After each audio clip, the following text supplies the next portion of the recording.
Everyone, welcome back to Eve Math Tutoring. Today we're going to be doing a lesson on calculus and on derivatives, an introduction to derivatives. We're going to cover the constant rule and the power rule, which are two important rules to know about derivatives. So the constant rule states that if you have f of x equal to a constant, then the derivative of f prime of x, is equal to 0. So for example, if you have f of x equals 5, then the derivative of that would be equal to 0. And the reason for this is because when you have 5, there's actually an x to the 0 beside it, and x to the 0 is equal to 1. So when you take the derivative, you bring down the exponent, and then you subtract 1 from the exponent. That's using the power rule, which I'm going to cover next. And then this becomes 0 times x to the negative 1, which is equal to 0. So that's kind of going into a deeper explanation as to why the constant of a derivative, the derivative of a constant is equal to 0. So let's cover the power rule.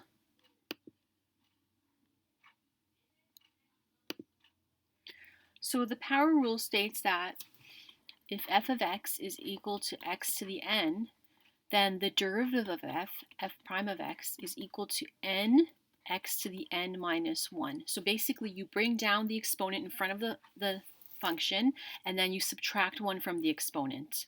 And this rule always holds, and it's the base rule for all derivatives. So for example, if you have f of x equals 5x, then the derivative of that would be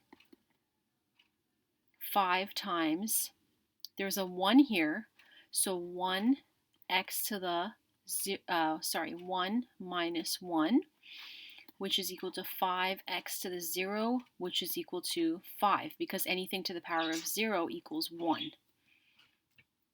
Okay, so you bring down the exponent, the 1, and you multiply it by 5 times 1, and then you subtract 1 from the exponent, so 1 minus 1, we get x to the 0, and then x to the 0 equals 1, so we get 5. So the derivative of f of x is 5. Let's try another one. Say you have y equals the third root of x.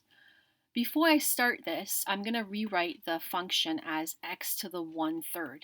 There's an imaginary 1 here. Like, it's not actually imaginary, it is there, but it's just not written. So there's a 1 here, so we can write this as 1 to the 3rd, like this. We can rewrite this in this form. They're both the same thing. So it's easier to take the derivative of this form. So then y prime, the derivative of y, is 1/3 x to the 1/3 minus 1. I bring down the exponent, and then I subtract 1 from the exponents. And if I rewrite this, I get 1/3 x to the 1/3 minus 1 over 1. I just write the 1 over 1. And then I can rewrite that as 1/3 x to the 1/3 minus 3 over 3. So I multiply the second fraction, top and bottom, by 3. And the reason I do that is so that I can get common denominators on the bottom. Once I have common denominators, I can go ahead and subtract. So I get x to the negative 2/3, and then I write that as 1 over 3x to the 2/3. I bring this negative part down on the bottom of the fraction. So this would be my final answer.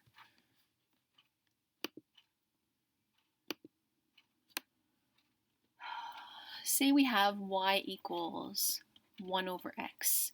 For that one, I'm going to write it as x to the negative 1, because there's a 1 here, and when I bring it up, the exponent becomes negative. Then I take the derivative, y prime, which is negative x to the negative 2, because I bring down the negative 1, and then I subtract 1 from negative 1, which gives me negative 2, and then I can write that as 1 over x to the 2. If I have y equals negative 1 over x to the 5, I can rewrite that as negative x to the negative 5. And then when I take the derivative, negative 5 times negative 1 is positive 5, x to the negative 5 minus 1. So 5x to the negative 6, which is 5 over x to the 6. Okay?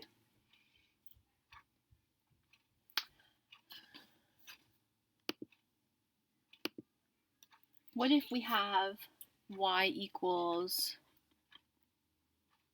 5x to the 6 minus 4x3 plus 6?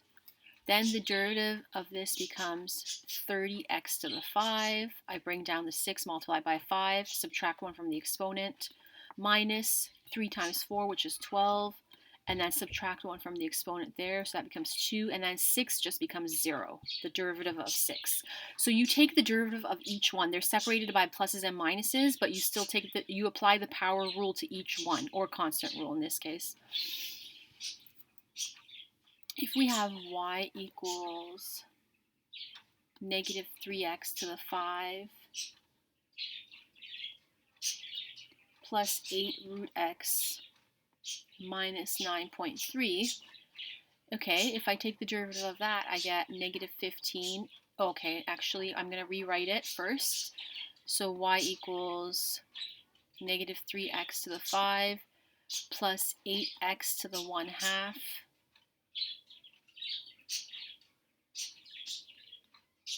minus 9.3. So there's a 1 here and there's a 2 here. When nothing's written outside the root, there's always a 2. That's a general rule.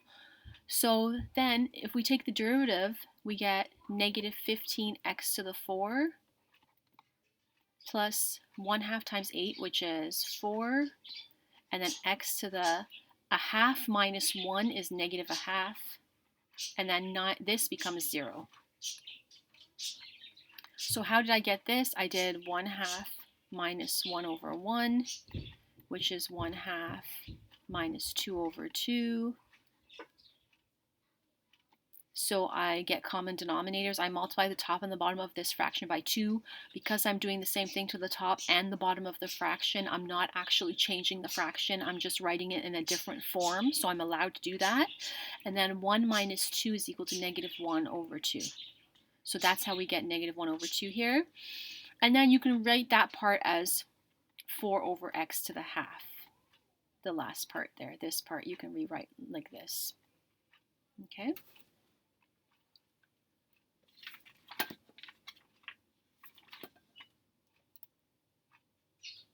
Okay, let's do another one. So if you have y equals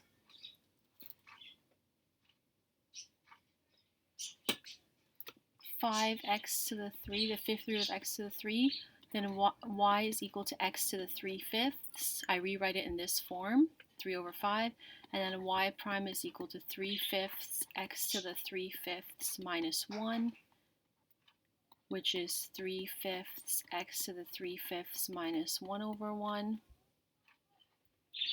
which is 3/5 x to the 3/5 minus 5 over 5, which is 3/5 x to the negative 2/5, which is 3/5 x to the 2/5. So that's how I would take the derivative of something like that. So that's introduction to the power rule and the constant rule. It's a really important rule to know for derivatives. You have to know this before you go on to the next rules. This is the base rule to know. So I hope you understood it during my lesson. Okay? Bye-bye.